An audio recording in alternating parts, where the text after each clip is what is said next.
My name is Paul Manley. I'm running for state representative in the 32nd House District. For those of you that don't know, which is most of you, 32nd is a little bit of Macomb County, and it's more of St. Clair County. In Macomb County, we have Chesterfield Township and New Baltimore. In St. Clair County, I've got Ira Township, Columbus Township, Casco, Wales, Kimball, Riley Township, and Kanoke, with a little bit of Memphis and a little bit of Richmond. Now, when I was doing my introduction and coming out saying that I was going to run for state representative, I was at the North Macomb Democrats. And after my introduction and everything, one of the ladies asked me, well, what do you think of marijuana? And I had no idea. To the best of my knowledge, I didn't know anybody that smoked marijuana. Maybe it was willful ignorance, I don't know, but I didn't know. And so I decided, well, maybe that's something I really should learn about, so I did some research. First of all, I went on Google. Google was kind of a non-starter because it gave me so many varied opinions, and none of them were factual. They were all like, we hear, we don't know, all that stuff. So I actually went to the library, like Debbie said to do, go to the library. So that's what I did. All right, well, with my research, I found out that marijuana as a plant was used for over 5,000 years medically. And just recently, within less than 100 years, we've put it to a Schedule I drug. Now, Schedule I drugs are things that are essentially no good for medical use at all, and they're addictive. So it goes with stuff like heroin or marijuana, okay? Now, they're both not the same. Schedule II drugs are stuff that's not quite as addictive. It's like fentanyl or Oxycontin, things that the federal government think aren't nearly as bad. And then Schedule III, of course, are the drugs that they use every day, over the counter sometimes, but mostly they're prescription drugs. Now, there's active ingredients in the cannabis plant are the THC, THCD, and CBD. And CBD helps over 400 ailments. And just a list of some of the stuff that they help is epilepsy, and even rare forms of epilepsy, CDLK2, which if a child is born with this, within 5 years, this child is dead because of the seizures. And it actually helps them smooth out the seizures, and in some cases, they have no seizures whatsoever later.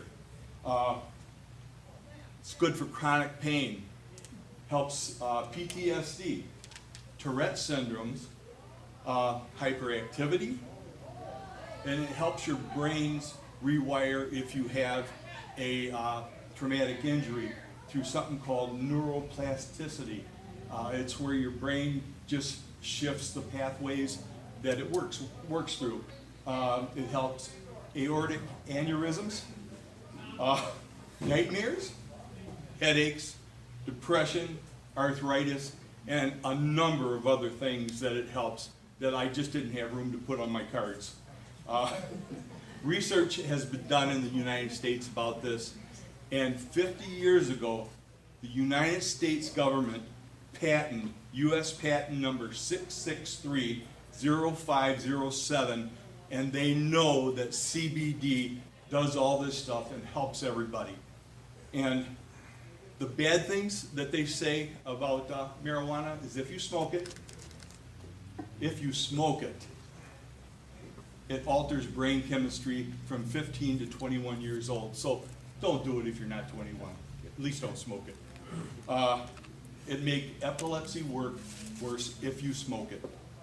And they give you higher levels of THC. So that means that you have more psychotropic drugs in your system.